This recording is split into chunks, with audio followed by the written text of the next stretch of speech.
Bueno, continuamos con la segunda parte de este tema del Éxodo.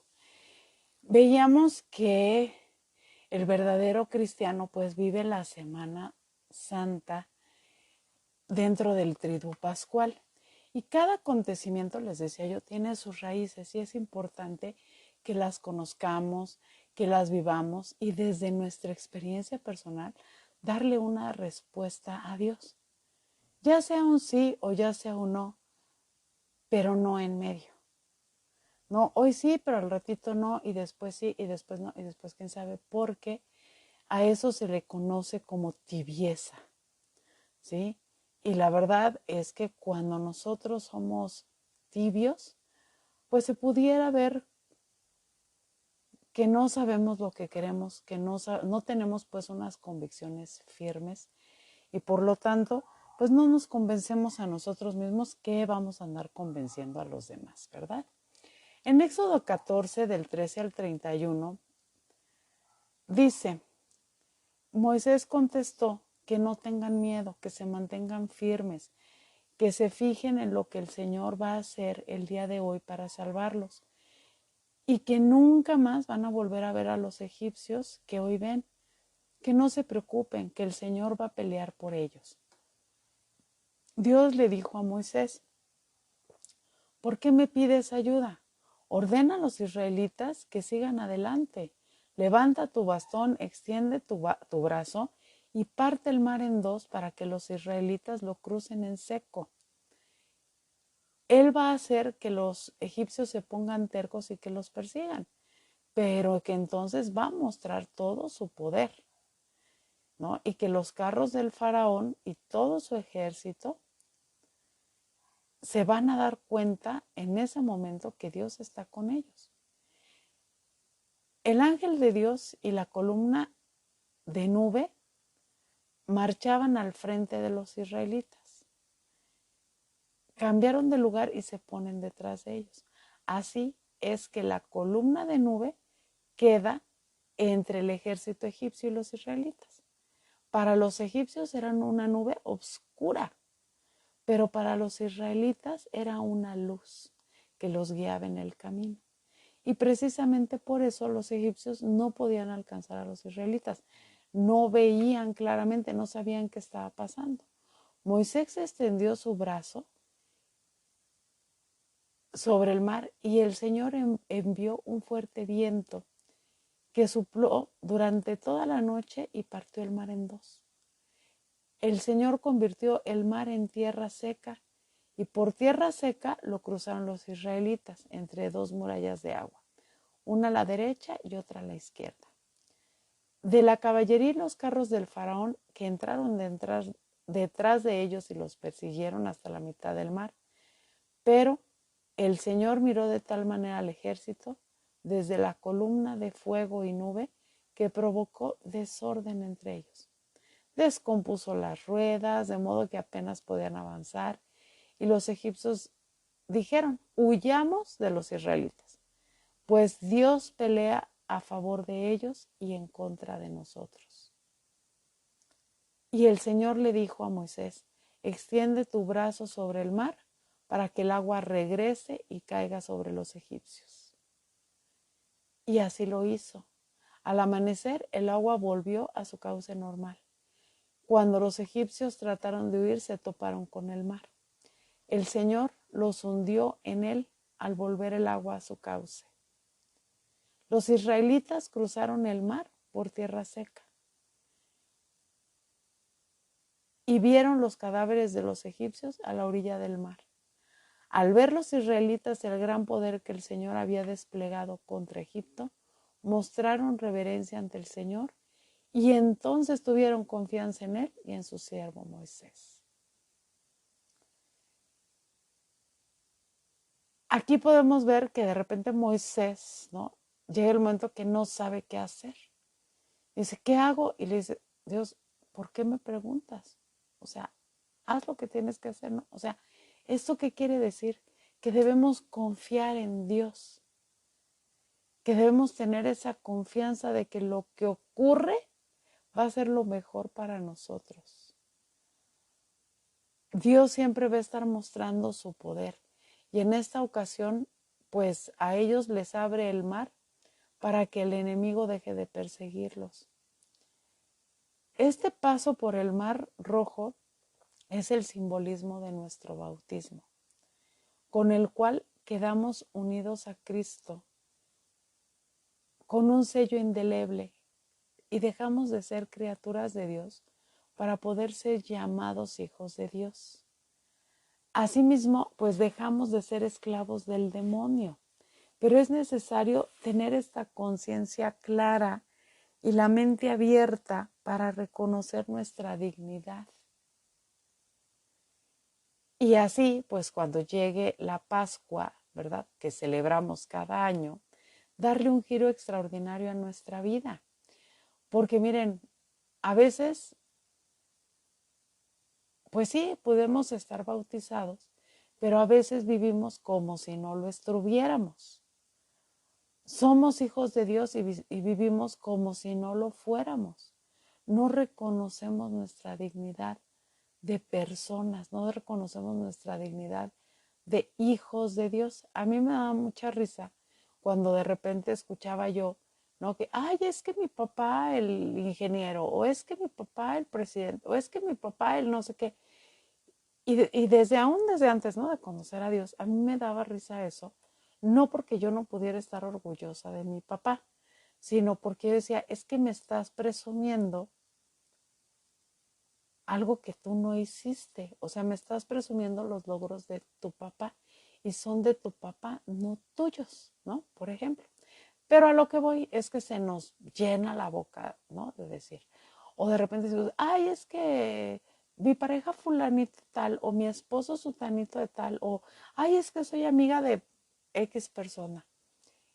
Y le damos demasiada grandeza a eso, pero no podemos reconocernos hijos de Dios. Cuando yo puedo entender que Dios es mi Padre, que me ama como a una hija, que está conmigo, que me protege, que me quiere, que me cuida, que a pesar de que la riego todos los días, Él está ahí conmigo para mí.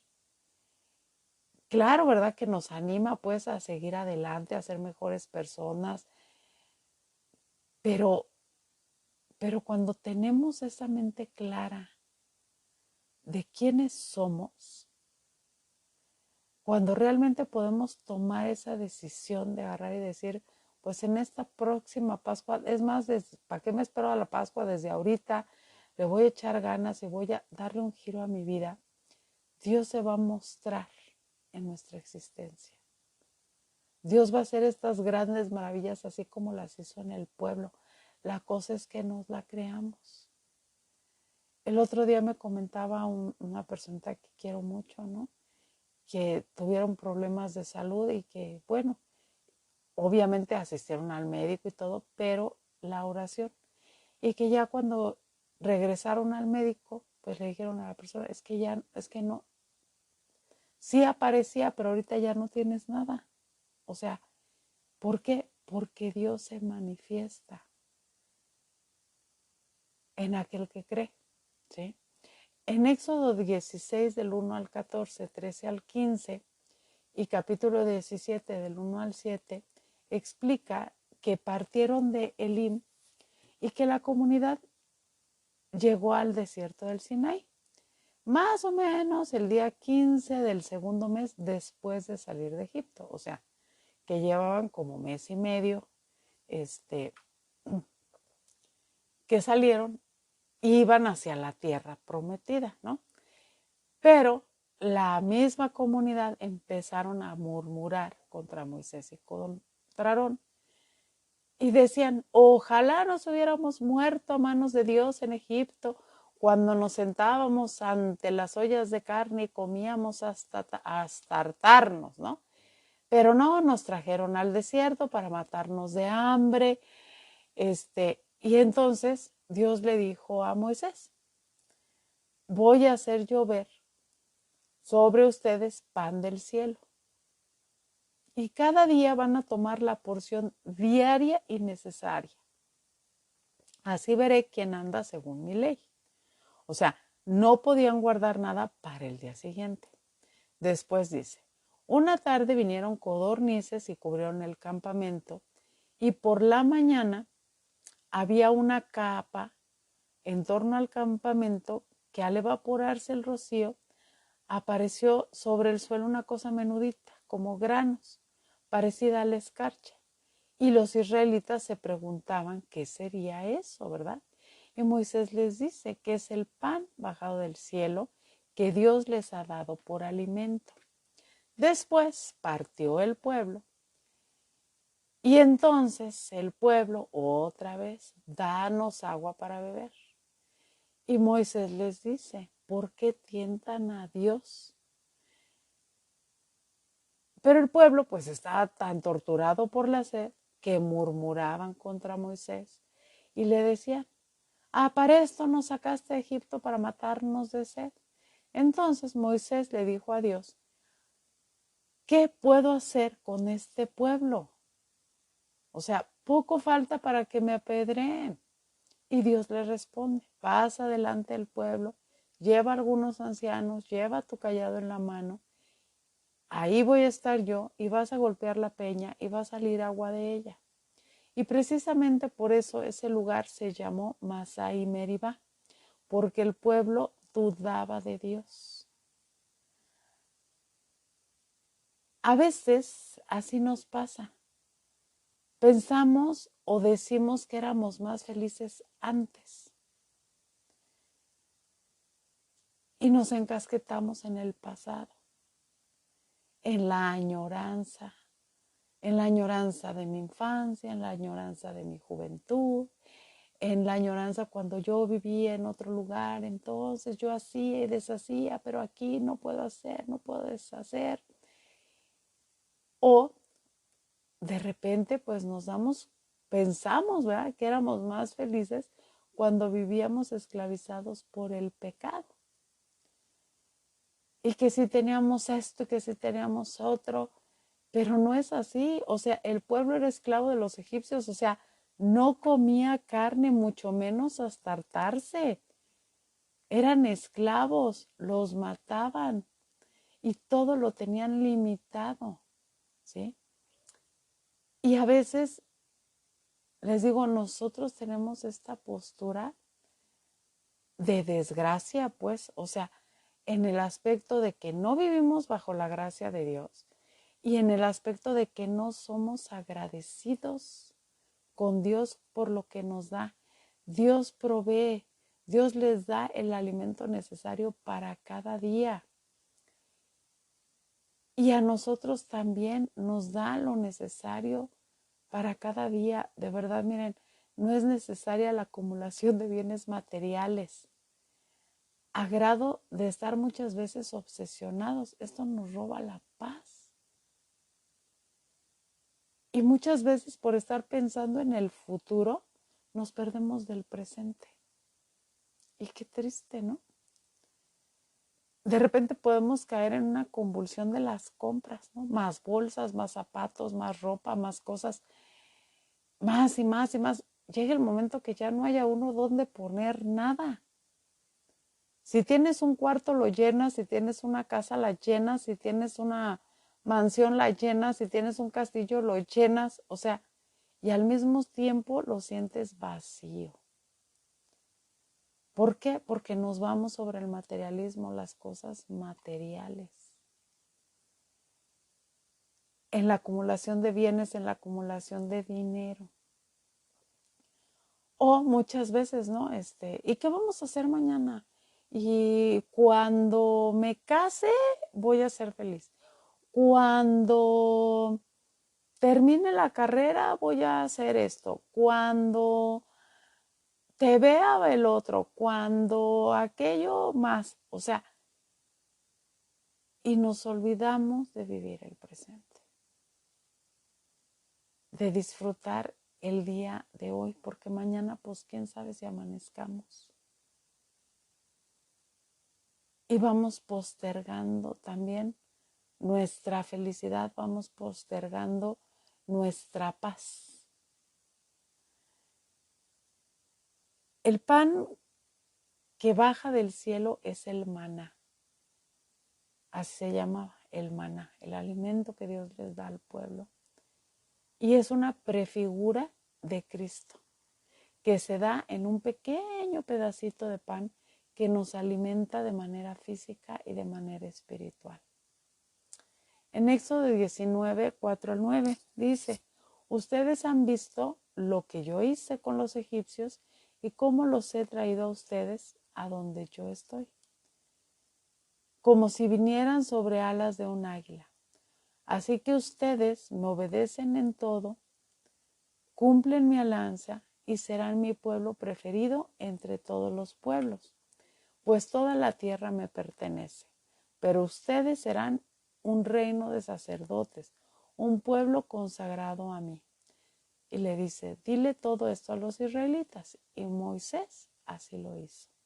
Lo expuso todo como el Señor le había ordenado. Y los israelitas contestaron a una voz, haremos todo lo que el Señor ha ordenado. Moisés le dio la respuesta del pueblo a Dios y le dijo, mira, voy a presentarme ante ti en medio de una nube espesa para que la gente me oiga hablar contigo y así tengan siempre confianza en ti. Moisés le repitió al Señor la respuesta del pueblo y el Señor le dijo, ve y prepara al pueblo hoy y mañana para que me rindan culto. Los israelitas, pues, aceptan esta ley. Esta es la primera alianza que se realiza, ¿sí? Ustedes serán mi pueblo y yo seré su Dios. E inmediatamente ellos aceptan. Esta primera alianza que se hace con el pueblo de Dios nos va mostrando a nosotros el día de hoy que es la misma pregunta que nos hace. Si ustedes quieren formar parte de su pueblo, Él va a ser Dios para ustedes.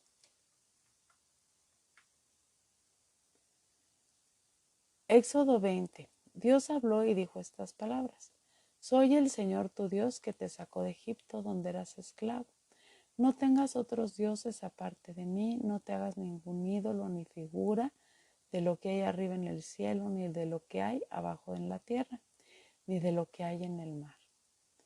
No te inclines delante de ellos, no les rindas culto. No hagas mal uso del nombre del Señor tu Dios, pues Él no dejará sin castigo al que use mal su nombre.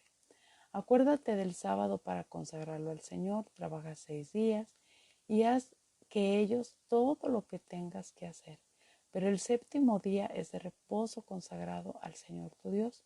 No hagas ningún trabajo en ese día, ni tampoco tu hijo, ni tu hija, ni tu esclavo, ni tu esclava. Y Dios descansó el día séptimo, por eso el Señor bendijo el sábado y lo declaró sagrado. Honra a tu padre y a tu madre para que viva una larga vida en la tierra que te dé el Señor. No mates, no cometas adulterio, no robes, no digas mentiras en perjuicio de tu prójimo, no codices la casa de tu prójimo, su mujer, ni su esclavo, ni su esclava, ni su buey, ni su asno, ni nada que le pertenezca. En Éxodo 32, del 15 al 20 dice, Moisés se dispuso a bajar del monte, trayendo en sus manos las 2 tablas de la ley, las cuales estaban escritas por los 2 lados. Dios mismo había hecho las tablas y Dios mismo había grabado lo que estaba en ellas. Cuando Josué escuchó los gritos de la gente, le dijo a Moisés, ¿son gritos de guerra? Pero Moisés le dijo, no, son cantos alegres como de victoria, pero no tampoco son tristes, son otros cantos los que escucho. En cuanto se acercaron al campamento y Moisés vio el becerro y los bailes, ardió de enojo, arrugó sus manos, hizo las tablas pedazos al pie del monte, agarró el becerro, lo arrojó al fuego y lo molió hasta hacerlo polvo. El polvo lo roció sobre el agua y hizo que los israelitas se bebieran aquella agua y le dijo a Aarón, ¿qué te ha hecho este pueblo que le has hecho cometer un pecado tan grande? Aarón contestó, no te enojes conmigo, tú sabes que a esta gente le gusta hacer lo malo. Ellos me dijeron, haznos un Dios que nos guíe, porque no sabemos qué pudo haberle pasado a Moisés, que nos sacó de Egipto. Y entonces, pues yo les dije, ¿verdad? El que tenga oro, que lo aparte, me lo dieron, lo eché al fuego y salió el becerro. Moisés se fijó en que el pueblo estaba desenfrenado y expuesto a las burlas de los enemigos. Y Aarón pues no lo había controlado, así que se puso de pie junto a la entrada del campamento y dijo, los que estén de parte del Señor que se vengan conmigo. Y los levitas se unieron. Y Moisés le dijo, así dice el Señor Dios de Israel, tome cada uno de ustedes la espada y regresen al campamento. Vayan de puerta en puerta, matando a cada uno de ustedes, a su hermano, amigo o vecino. Ah, qué cosas, ¿no? Bueno, vámonos por partes.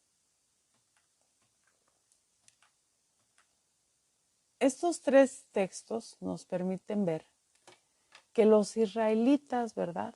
Al ver que Moisés, pues no bajaba, se sintieron abandonados por Dios y por lo tanto se crearon un Dios falso, se crearon un ídolo.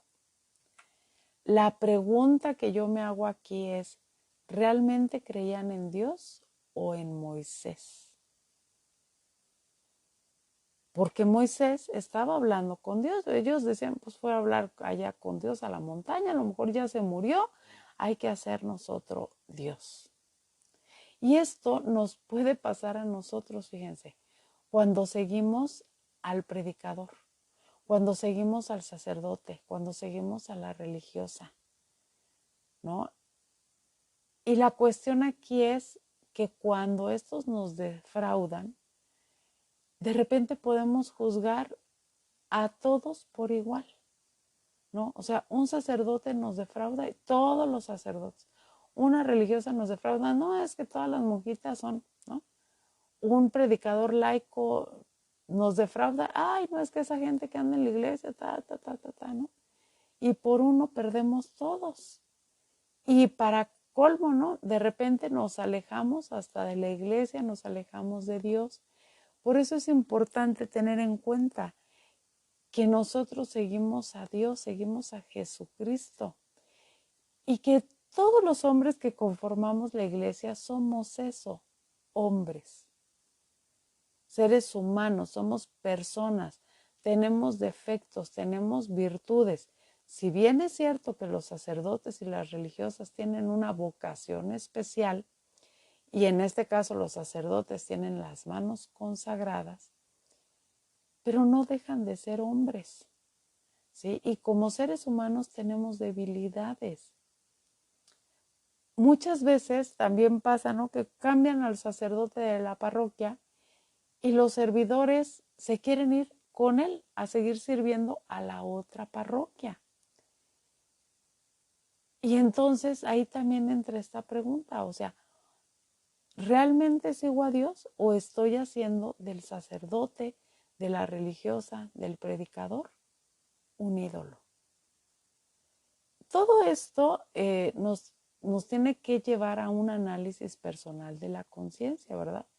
Y preguntarnos a nosotros mismos, ¿cuáles son esos ídolos que nos generan falsas seguridades? Por las cuales voy haciendo al Dios verdadero a un lado. Un ídolo incluso podemos manipularlo, podemos pensar que lo manipulamos, pero al final es un engaño del demonio. Un ídolo no te escucha, un ídolo no te ve. Es un engaño del demonio, porque Dios no es manipulable. Podemos darnos cuenta que el pueblo era propenso a la idolatría, a ser malagradecidos, que exigían a Dios en lugar de pedirle. Cuando Dios realiza la alianza con ellos, Dios promete, fíjense, cuidar al pueblo. Y Él es fiel a su promesa, aun cuando el pueblo lo decepciona, aun cuando el pueblo no le cumple. O sea, ni siquiera tenían la ley en la mano cuando ya estaban fallando, creándose un becerrito de oro. Y esto nos puede ocurrir a nosotros también. ¿Cuántas veces no vamos apenas saliendo de misa o de alguna oración cuando ya estamos criticando, cuando ya estamos hablando mal de alguien, cuando ya estamos creando chismes, generando discordia? O sea, de repente en personas de la misma familia, del mismo grupo o contra otros grupos. Y esto es romper con la ley de Dios. Eso es no cumplir los mandamientos. Porque la ley precisamente se cierra con eso, con los 10 mandamientos. Y 3 son hacia Dios. Y los que son hacia Dios, que quede claro que no es porque Él lo necesite, sino porque le agrada sentir nuestra compañía, sentir nuestro amor. Y ese es el primer mandamiento, ¿verdad? Amarás al Señor tu Dios sobre todas las cosas. El amor viene de Dios. Solo aquel que conoce a Dios sabe amar plena y realmente. Hay muchos tipos de amor. Hay amores sanos, hay amores tóxicos. Dentro del amor está el ágape, está el eros, ¿sí? Pero cuando tenemos a Dios en primer lugar, cuando amamos a Dios sobre todas las cosas, todo lo demás se ordena de forma adecuada. Amar a Dios sobre todo es eso. No se vale, como les decía hace rato, no se vale de a ratitos. O sea, no se vale tener ídolos que ocupen su lugar. A veces ponemos como pretexto, excusa, el esposo, los hijos, la familia, el trabajo, para no asistir a misa. Pero realmente, o sea, a mí me llama la atención esto, ¿no? Oye, es que no, ay, es que mi esposo no me deja ir, que no sé qué. Pero sí te puedes ir a desayunar con tus amigas 2, 3, 4 horas. Ahí no te dice nada. O sea, ahí no, ay, es que tenía que cuidar al niño. Ahí no había que cuidar al niño. O sea, son chalecos, pues cada quien se pone el que le toque o no le toque, ¿verdad? Pero al mismo tiempo hacer conciencia en mi vida, a lo mejor ninguno de estos dos, pero ¿qué es aquello en mi vida que me impide acercarme a Dios? Luego, 2, no tomar su nombre en vano. Es mejor, miren, ni jurar, a menos que aquello lo podamos cumplir. Porque si no vamos a poderlo cumplir de manera permanente, miren, mejor ni para qué jurar, ¿sí? De repente es, ay, es que si me sanas, yo te juro que voy a ir a una manda. Pues sí, y sí se cura la persona, y sí va a la manda, y sí va al templo, y sí la cumple, pero en su vida no hubo un cambio real,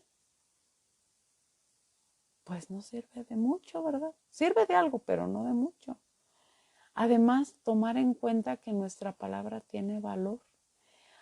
En algunos sectores se utiliza, ¿no? Que estamos platicando y, no, es que te lo juro. O de repente llegamos, oye, es que es lo otro, ¿me lo juras? Y entonces yo digo, te lo preguntan como para que les afirmes que es verdad, pero ¿por qué habrías de decir una mentira? O sea, cuando nuestra palabra realmente tiene valor, esto está de más. Santificar las fiestas. Esto se refiere principalmente a la Eucaristía, que es la acción de gracias, la fiesta del Señor, no como una obligación, sino como un acto de amor. Porque cuando yo amo a alguien, quiero estar con esa persona, quiero compartir con ella. O sea, es prácticamente darle gracias a Dios todos los días. Es asistir a misa principalmente los domingos, las fiestas de guardar, como vienen siendo Navidad, Corpus Christi, los días santos. 4, honrarás a tu padre y a tu madre. Esto quiere decir que debemos de orar por ellos. y debemos de ser agradecidos, hayan sido buenos o malos, ¿sí? Y si podemos cuidarlos, también hacerlo. Pero este mandamiento no es nada más de los hijos hacia los padres, sino también de los padres hacia los hijos. No matarás, es el 5. No solamente matamos con armas de fuego, con armas blancas, tampoco vendiendo drogas, o sea, con insultos, con golpes, porque podemos matar sueños, podemos matar ilusiones, podemos robar la inocencia, ¿sí? Matar la inocencia de una persona es lo peor que podemos llegar a hacer. 6. No fornicarás. Eso quiere decir que vamos a respetar nuestro cuerpo, vamos a respetar el cuerpo de los demás. No realicemos nada que nos avergüence, nada que nos atemorice, tampoco con los demás, ¿verdad? Porque, miren, para hacer el amor precisamente debemos de amar. Es un acto de intimidad perfecto y profundo. Y en el matrimonio recibimos la bendición de Dios. Entonces todavía tiene muchísima más fuerza, más unidad. Número 7, no hurtarás. No robar es no tomar nada que no me pertenece a mí, es devolver lo que se me presta materialmente. Y cuidar también de no robar sueños, de no robar ilusiones. Llega el niño, 3 años, yo quiero ser dibujante. No sabe ni agarrar el lápiz y tú le dices, ay, tú ni dibujar sabes, pues ya le mataste el sueño, ya le mataste la ilusión. Y en cuanto a lo material, pues así sean 50 centavos, pues si no son tuyos, no son tuyos. Si en la escuela te prestaron un lápiz, pues lo regresas. 8. No darás falso testimonio ni mentirás. Esto quiere decir vivir sin mentiras. La verdad nos hará libre. Y tampoco debemos hablar mal de los demás, ni agregar nada a las conversaciones.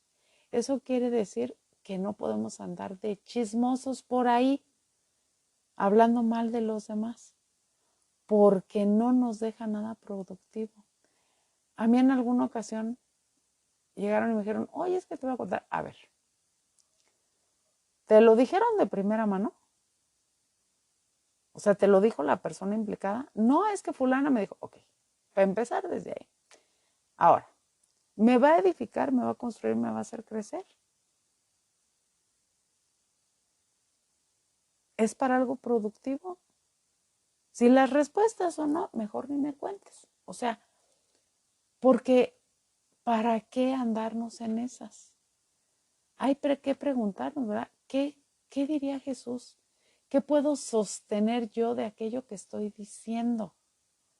Generando conflictos, generando malos entendidos. ¿Cómo para qué? Número 9, no desear la mujer del prójimo. Dios es celoso, le gusta la fidelidad a él, la fidelidad de la pareja y a los demás, pero principalmente debemos serles fiel a Dios y a nosotros mismos. No debemos ver con deseo a nadie más, hay que valorar nuestra pareja y hay que valorar lo que tenemos. Aquí pues pudiera entrar un poquito esa parte donde darnos cuenta de lo valioso que nosotros tenemos y que nosotros poseemos, ¿sí? Nuestra pareja. Nada de que aquel que tú me diste, como Adán le dijo a Dios, no de Eva, no, tú lo elegiste o tú la elegiste. Entonces, valora. Yo no digo que de repente no nos saquen la piedrita, somos seres humanos, repito. O sea, tú le sacas la piedrita, él te saca la piedrita, pero hay que valorar lo que tenemos.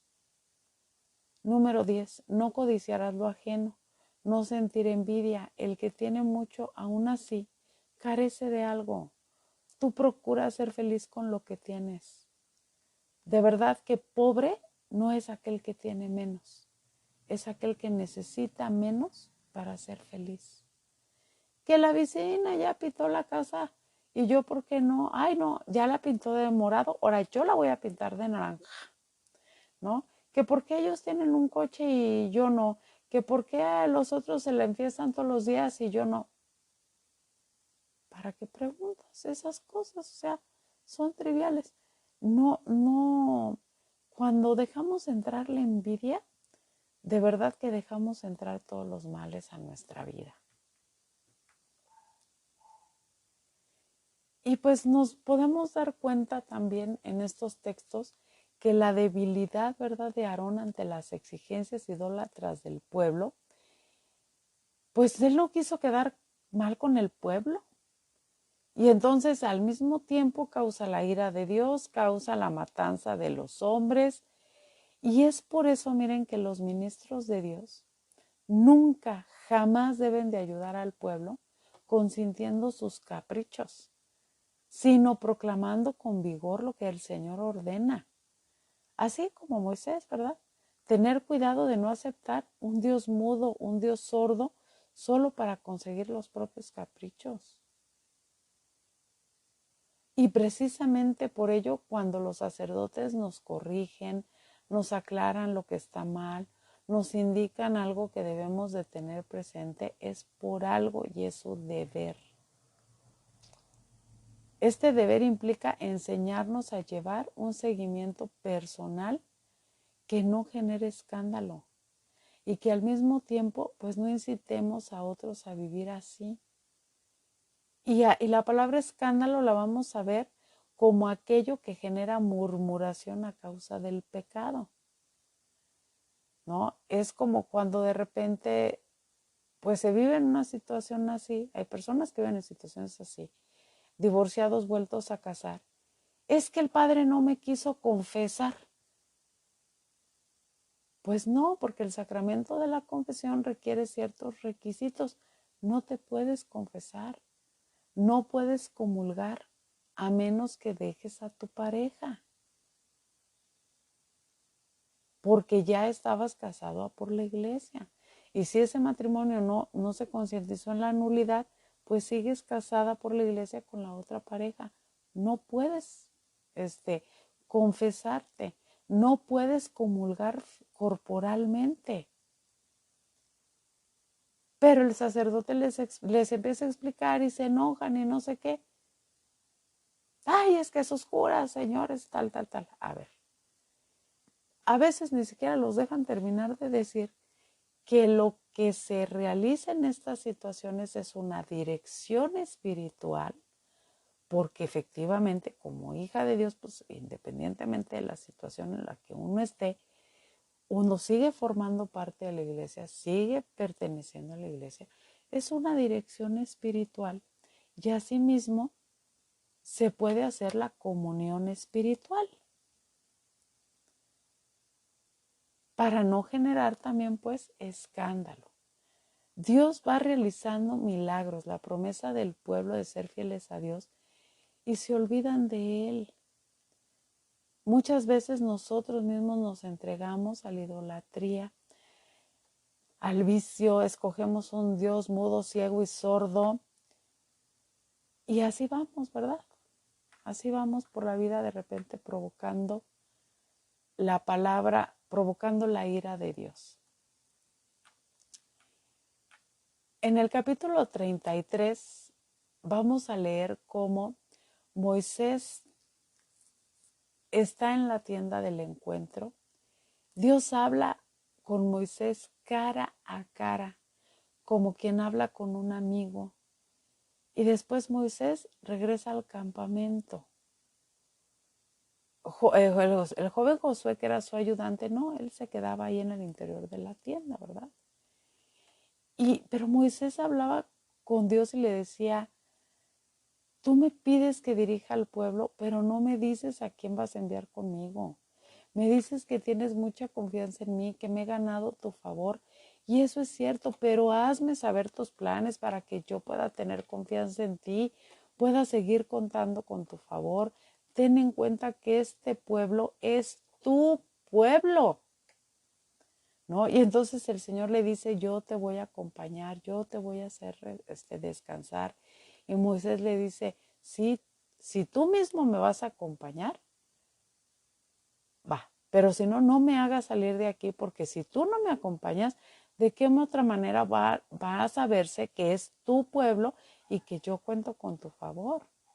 Solo así tu pueblo y yo podemos distinguirnos de otros pueblos. Y así van hablando. Y entonces Moisés le dice al Señor, te suplico, déjame ver tu gloria. Y el Señor le contestó, voy a hacer pasar mi bondad delante de ti.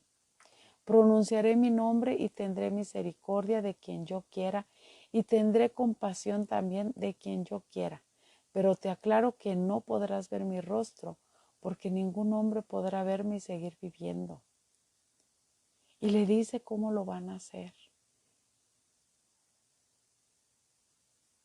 Y así rápidamente Moisés se inclina hasta tocar el suelo con la frente y adoró al Señor diciendo, Señor, si en verdad me he ganado tu favor, acompáñanos. Esta gente es realmente muy terca, pero perdónanos nuestros pecados, nuestra maldad y acéptanos como tu pueblo. Este texto es hermoso, el libro del Éxodo es maravilloso y muestra la relación de Moisés con Dios, tan maravillosa. Y nos muestra esa relación de amor y de amistad que Dios quiere tener el día de hoy contigo, conmigo, con cada uno de nosotros. Quiere que le hablemos como un amigo, que le contemos nuestras alegrías, nuestras tristezas, que le pidamos ver su gloria, gozar de su favor, que nos acompañe cada día para hacer el bien, que nos cuente cuáles son sus planes para nosotros. Esta es una relación cercana para que nosotros podamos sentirnos amados completamente, sentirnos felices, plenos, dichosos. Miren, cuando alguien nos invita a tomar un café, es porque quiere hablar con nosotros, es porque quiere tener ese momento cercano, ¿verdad? Cuando nos vamos a tomar el cafecito con las amigas, es el momento de la intimidad, de platicar. En ese momento te desahogas, en ese momento planeas, te ríes, lloras, compartes. Por eso es que hoy, alma maravillosa, te invito a tomarte un café con Dios, a que le abras la puerta de tu intimidad a Él. Yo de verdad te doy las gracias por haberme escuchado. Si es que llegaste hasta este momento, este tema es largo. Espero que este momento compartido sea muy productivo en tu vida. De verdad, haz la experiencia, tómate un café con Dios. Y asimismo yo le pido al Señor que bendiga tu vida, que bendiga tu familia, que bendiga todo lo que tú realizas y que tus obras sean buenas a sus ojos. Dios te bendiga. Yo te mando un abrazo. Muchas gracias.